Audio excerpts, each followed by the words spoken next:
ବ୍ୟକ୍ତିଗତ ମୁଁ ତ କହିଲି ଇନ୍ଦ୍ରଭୁବନ ପାଇଁ ମୋର ଏଇଟା ହେଉଛି ଅଷ୍ଟମ ନାଟକ। ଆଉ ଅନ୍ୟ ପାଖେ ମୁଁ ମଧ୍ୟ ଦେଇଛି ମୁଁ ଏବେ ସୁଦ୍ଧା ମୁଁ 15-16 ଖଣ୍ଡ ନାଟକ ଡିରେକ୍ସନ୍ କରିଛି। କିନ୍ତୁ ବିଶେଷ କରି ଇନ୍ଦ୍ରଭୁବନ ଯେମିତି ମୋ ପାଇଁ ଗୋଟେ ପରିବାର, ମୁଁ ତା ପରିବାରର ସଦସ୍ୟ ଭଳି କାମ କରେ। ଆଉ ଏଠି ମୁଁ ଡିରେକ୍ଟର ବୋଲି ଭାବେନି। ମୁଁ ଏପର୍ଯ୍ୟନ୍ତ ଆରମ୍ଭ ହେଇନି। 24-25ରେ ପ୍ରାୟ କିଛି ଗୁଡ଼ିଏ ଭଲ ନାଟକ ଥିଲା, ସମସ୍ତେ ଜାଣିଥିଲେ ଯେ ଶିବାନୀ ଗୋଟେ ଭଲ ନାଟକ ହେଇଥିଲା। ଆଉ ବହୁତ ନାଟକ ସମସ୍ତଙ୍କର ଭଲ, ଆମର ଇନ୍ଦ୍ରଭୁବନ ଚିଠି ଅଛି ଟୁଇଟ୍ ଦେଖିଛି, ସେ ଚ୍ୟାଲେଞ୍ଜ ଦେଇକି କହିଛି, ମନୋଜ ବାବୁ ବି କହିଥିଲେ ଯେ ମୁଁ ନାଟକରେ ଚ୍ୟାଲେଞ୍ଜ କରୁଛି, ଆସି ମୋ ନାଟକ ଦେଖନ୍ତୁ। ମୁଁ ମୋ ନାଟକ କଥା କହୁନି, ତାର ନାଟକ ସମସ୍ତେ ଭଲ କରିବା ପାଇଁ ଚେଷ୍ଟା କରନ୍ତି, କେଉଁଟା ଦର୍ଶକମାନଙ୍କ ଗ୍ରହଣୀୟ ହୁଏ, କେଉଁଟା ହୁଏ ନାହିଁ, ସେଇଟା ମା ଶାରଦାଙ୍କ ଉପରେ ଡିପେଣ୍ଡ କରେ। ହଁ, ମୋ ମା ସଂଗଠନ ଅଛି।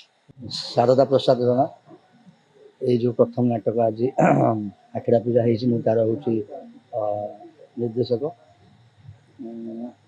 ଇନ୍ଦ୍ରଭୁବନରେ ମୋର ଏ ନାଟକକୁ ନେଇକି ଏଇଟା ହେଉଛି ଅଷ୍ଟମ ନାଟକ, ମାନେ ମୋ ନିର୍ଦ୍ଦେଶିତ ନାଟକ ହେଉଛି ଅଷ୍ଟମ।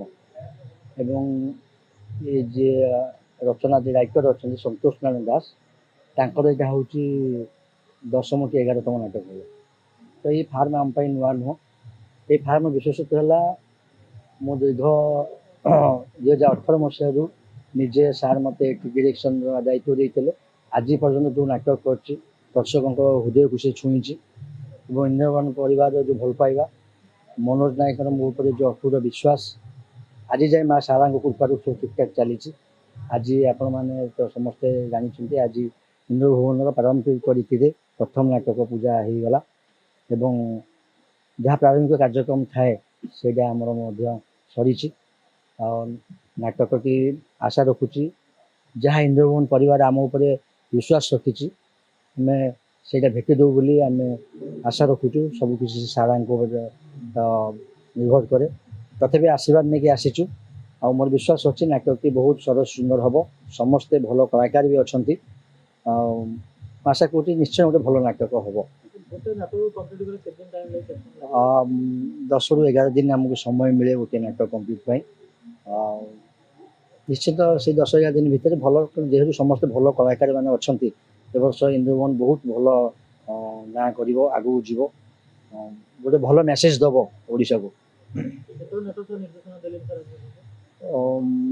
ବ୍ୟକ୍ତିଗତ ମୁଁ ତ କହିଲି ଇନ୍ଦ୍ରଭୁବନ ପାଇଁ ମୋର ଏଇଟା ହେଉଛି ଅଷ୍ଟମ ନାଟକ। ଆଉ ଅନ୍ୟ ପାଖେ ମୁଁ ମଧ୍ୟ ଦେଇଛି ମୁଁ ଏବେ ସୁଦ୍ଧା ମୁଁ 15-16 ଖଣ୍ଡ ନାଟକ ଡିରେକ୍ସନ୍ କରିଛି।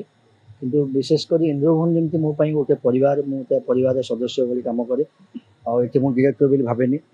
ମୁଁ ସାର୍ଙ୍କ ଆଶୀର୍ବାଦ, ମୋ ଗୁରୁ, ମୋ ଗଡ଼ଫାଦର ସନ୍ତୋଷ ନାରାୟଣ ଦାସ, ଯିଏ ମୋତେ ଏ ଜାଗାରେ ଠିଆ କରାଇଛନ୍ତି, ତାଙ୍କୁ ମୁଁ ଏଇଠୁ କୋଟି କୋଟି ନମସ୍କାର ଜଣାଉଛି ଯେ ସେ ମୋତେ ଆଜି ଏ ଜାଗାରେ ଠିଆ କରାଇଛନ୍ତି।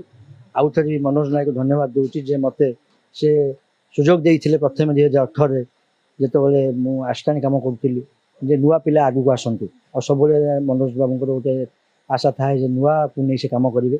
ଆଉ ସେ ସଫଳ ବି ହେଇଛନ୍ତି। ମୁଁ ଲାଗୁଛି ଏ ନାଟକ ମୁଁ ପ୍ରାଣ ଉଦ୍ୟମ କରିବି ଗୋଟେ ଭଲ ନାଟକ ଦେବା ପାଇଁ। ଆପଣମାନେ ଜାଣିଥିବେ ସାରା ଓଡ଼ିଶାରେ ଭାଇରାଲ ନାଟକ ଭାଇ ଭଉଣୀ ନୂଆ କାହାଣୀ, ଯିଏକି ଗୋଟେ ଓଡ଼ିଶା ରେକର୍ଡ କରିବା ପାଇଁ ଯାଉଛି। ଯଦି ଏ ବର୍ଷ ବି ଇନ୍ଦ୍ରଭୁବନ ମୁଁ ଯାହା ଶୁଣୁଛି ବୋଧେ ସେ ନାଟକ ରଖିବ।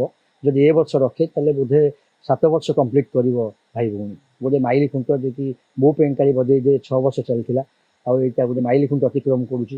ଓଡ଼ିଶା ପାଇଁ ଏଇଟା ଗୋଟେ ନିଶ୍ଚିନ୍ତ ଗୋଟେ ଭଲ ଇଏ। ଏପର୍ଯ୍ୟନ୍ତ ଆରମ୍ଭ ହେଇନି। 24-25ରେ ପ୍ରାୟ କିଛି ଗୁଡ଼ିଏ ଭଲ ନାଟକ ଥିଲା, ସମସ୍ତେ ଜାଣିଥିଲେ ଯେ ଶିବାନୀ ଗୋଟେ ଭଲ ନାଟକ ହେଇଥିଲା। ଆଉ ବହୁତ ନାଟକ ସମସ୍ତଙ୍କର ଭଲ, ଆମର ଇନ୍ଦ୍ରଭୁବନ ଚିଠି ଅଛି ଟୁଇଟ୍ ଦେଖିଛି, ସେ ଚ୍ୟାଲେଞ୍ଜ ଦେଇକି କହିଛି, ମନୋଜ ବାବୁ ବି କହିଥିଲେ ଯେ ମୁଁ ନାଟକରେ ଚ୍ୟାଲେଞ୍ଜ କରୁଛି, ଆସି ମୋ ନାଟକ ଦେଖନ୍ତୁ।